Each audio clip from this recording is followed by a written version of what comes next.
This is my 2003 Acura MDX. Today I'm going to remove the rear shocks, replace those.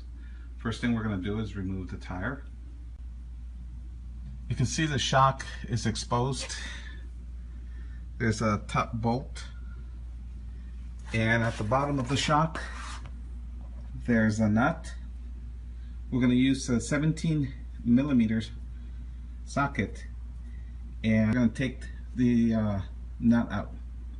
It shouldn't be too tight, but you never know. Now that the bottom nut is removed, let's move to the top. Just keep on loosening it until it comes all the way out. Okay, it appears that it's almost out.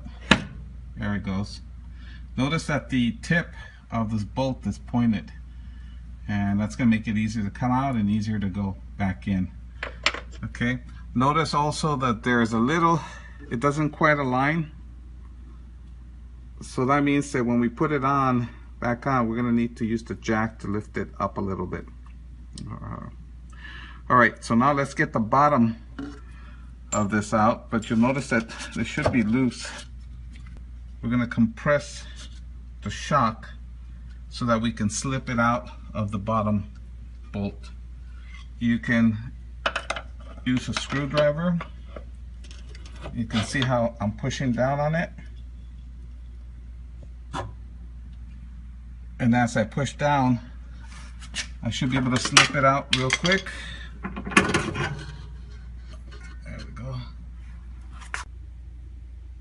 So the shock is out. One of the things that makes it very easy for it to come out, if you put some weight on it, the shock compresses and it doesn't come up right away. It's very, very slowly, very gradual. So you could tell that it needs replacing. To put the shock in, what I'm going to do is I'm going to put some weight on it to compress the new shock. Then I'm going to quickly slip it in between the bars and try to get it into the little bolt down at the bottom and slide it in. So you got to move fast. Okay, so I was able to compress it and get it part of the way in, as you can see, and it's not in the right place. Using a screwdriver, go ahead and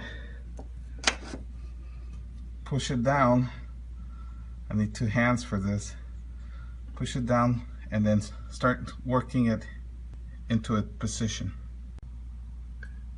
After trying to compress it with the screwdriver, working it in, you can see that this is as close as I'm going to get it right now. You can see that the holes are not aligned.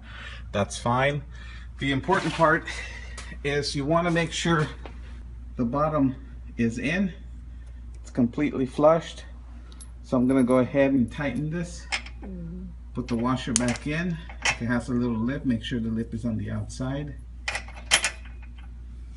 You're going to tighten this nut to 47 foot-pounds. I'm going to go ahead and torque that now. And then I'm going to use the jack, lift it up to align the holes at the top and put the top bolt in. Okay, that's torqued. Okay, the jack is now under the shock. I'm going to slowly lift it a little bit.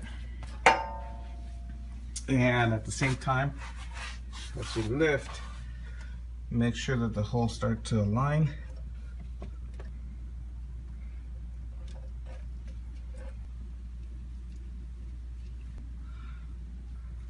You can see the bolt is pointed.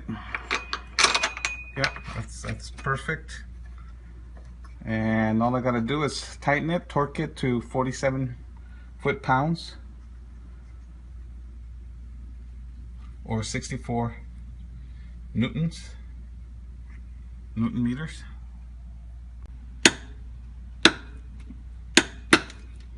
Okay, it's torqued to specification. Your shock is in, the other side we can do next, but it's exactly the same process. I'm going to put the tire back on and we're done. This changing the shock takes about 20 minutes, half hour probably at the most, to do. It's very simple, do it yourself task. Good luck.